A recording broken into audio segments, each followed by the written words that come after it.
старину коми называли февраль «чоред төлес» – твердый, суровый месяц, а русское старинное название февраля – лютый. Сегодня речь пойдет о событиях конца самого сурового месяца в году. Первое событие хроники недели имеет значение для каждого из нас. 17 февраля 1994 года на внеочередной 18-й сессии Верховного Совета Республики Коми 12-го созыва была принята Конституция Республики Коми. Между прочим, согласно статье 13 Конституционного закона о порядке введения в действие Конституции Республики Коми, датированного тем же числом, день принятия Конституции Республики Коми объявляется праздничным днем.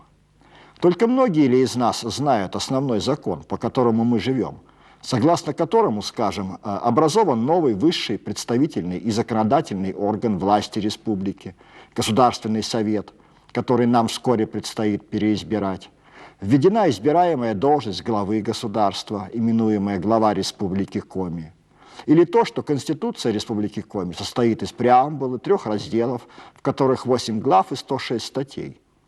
Перечислим названия глав Конституции. Основы конституционного строя, основные права, свободы и обязанности человека и гражданина, государственный статус Республики Коми и административно-территориальное устройство, законодательная власть, исполнительная власть, местные представительные и исполнительные органы власти, судебная власть, прокуратура, внесение изменений в Конституцию Республики Коми.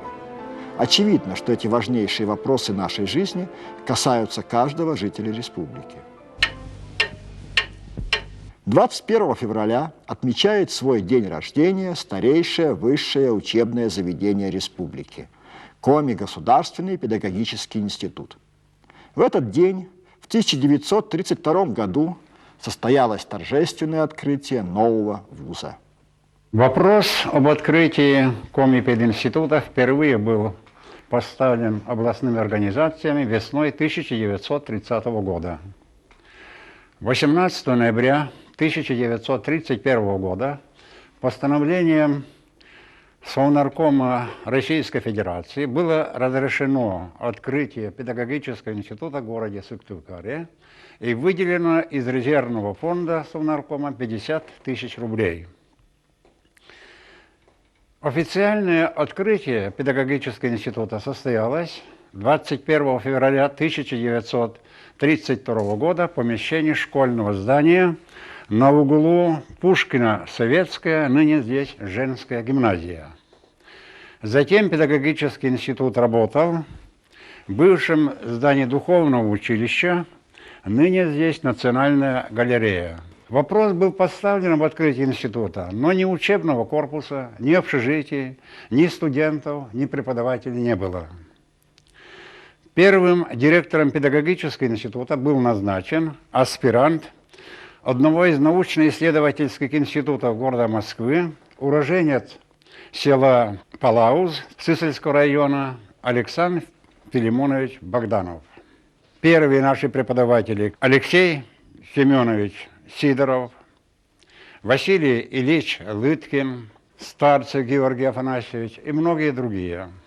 Первые студенты, как вспоминает выпускник первого набора Александр Степанович Осташов, это дети оленеводов, землепашцев, охотников. В январе 1932 года, вспоминает Осташов, стояли 40-градусные морозы. Мы с Васей Батмановым ехали из Усть-Сильмы в город Сыктывкар. Нашли здание педагогического института, на нас обмороженных до малицы смотрели, как на людей с того света.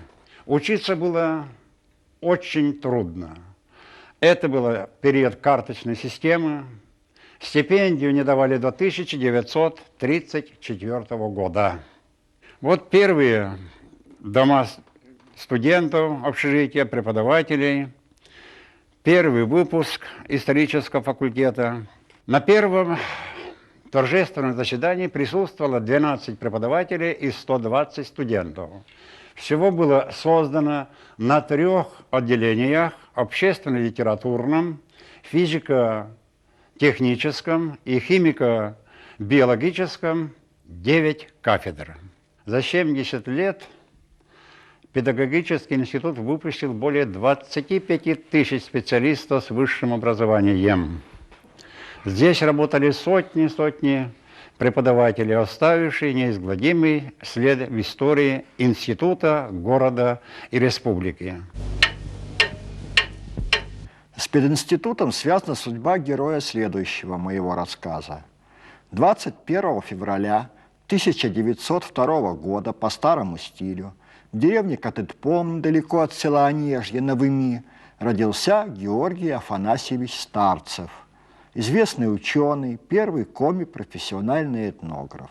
В 21 году крестьянского парня, студента Усть-Сысольского института народного образования, успевшего до этого повоевать гражданскую войну, поработать в коме представительстве при Наркомнатце, направили на учебу в Петроградский университет. Вот там-то он и заинтересовался этнографией. Обучался у выдающихся этнографов Багараза Тана и Штернберга. После окончания университета Старцева оставили работать в Ленинграде. Молодой ученый показал просто фантастическую работоспособность. Он преподавал языки и этнографию ханты, манси и ненцев в Институте народов Севера, заведовал кафедрой в педагогическом институте и историко-лингвистическом институте при ЛГУ. Каждый год отправлялся в экспедиции. Был направлен в научную командировку в Финляндию и Германию. За 6 лет он написал 4 книги по этнографии финно-угорских народов и ненцев. В 1932 году Георгий Афанасьевич Старцев, помимо его воли, был переведен в открывающийся Коми-пединститут, где он заведовал учебной частью, кафедрой истории, стал доцентом. В 1933 году Старцев, не прекращая работу в пединституте, стал директором Коми-областного музея. Однако в Сыктывкаре научная карьера Старцева не сложилась, работа из-под палки не приносила удовлетворения. К тому же в середине 30-х годов в республике началась борьба с национал-шовинизмом, и, естественно, этнографа Старцева обвинили в национализме. В 1935 году его уволили из пединститута, а в 1936 году исключили из партии как национал-шовиниста и выгнали из музея. Старцев разделил судьбу многих ученых-гуманитариев. В 1938 году его арестовали, и в 1939 году он был осужден на 10 лет лагерей. Удивительно, что приговор отменили, однако не в правилах чекистов было отпускать свою жертву, и в 1940 году Старцева по постановлению особого совещания, усмотревшего в его научных работах национализм, отправили на 5 лет в ссылку в Красноярский край. Когда началась война, он ушел на фронт и погиб в 1942 году, вероятнее всего, под Сталинградом. В конце февраля 1945 года 2 офицерам, ушедшим на фронт из нашей республики, было присвоено звание Героя Советского Союза. 21 февраля героем стал Иван Павлович Горчаков, а 23 февраля – Михаил Дмитриевич Никишин. Иван Павлович Горчаков – уроженец села Пыелдино Сысольского района. Был призван в армию в 1940 году. В 1942 окончил Дальневосточное артиллерийское училище. В конце войны командовал зенитной батареей. Его батарея отличилась в жестоких боях осенью 1944 года на Наревском плацдарме в Польше. 4 октября позиции батареи атаковали свыше 30 вражеских танков с пехотой. Артиллеристы подбили 7 «Тигров», рассеяли и уничтожили до батальона пехоты. Наши артиллеристы продолжали бой даже тогда, когда все орудия вышли из строя, отбиваясь гранатами, и удержали плацдарм. После войны Иван Павлович Горчаков жил в Ленинграде, закончил Ленинградский университет, служил в органах госбезопасности. В отставку вышел в звании подполковника. А летчик Михаил Дмитриевич Никишин – уроженец Подмосковья. В Коми АССР он был направлен в 1938 году, был пилотом управления строительства Северо-Печорской железной дороги. На фронте с сентября 1941 года в транспортной и штурмовой авиации. К ноябрю 1944 года, когда он был представлен к званию героя, командир эскадрильи штурмовиков, старший лейтенант Никишин, совершил более 300 боевых вылетов, уничтожив 60 орудий и минометов, 7 самолетов на аэродромах, 26 железнодорожных вагонов и 14 складов боеприпасов противника. Михаил Дмитриевич Никишин вышел в отставку в 1946 году, но продолжал летать, теперь уже в гражданской авиации, и вновь на севере, обслуживал геологов и строителей Норильска, Воркуты и Ухты. С 1954 до своей кончины в 1982 году жил в Москве.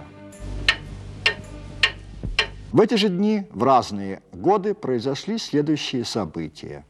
19 февраля 1861 года в России было отменено крепостное право.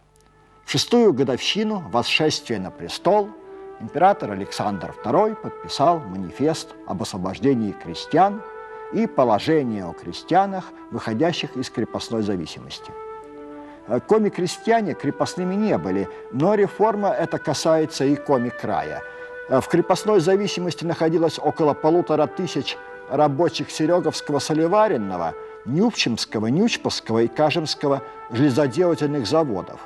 Теперь они стали свободными, но землей, причем за выкуп, были наделены только сереговцы.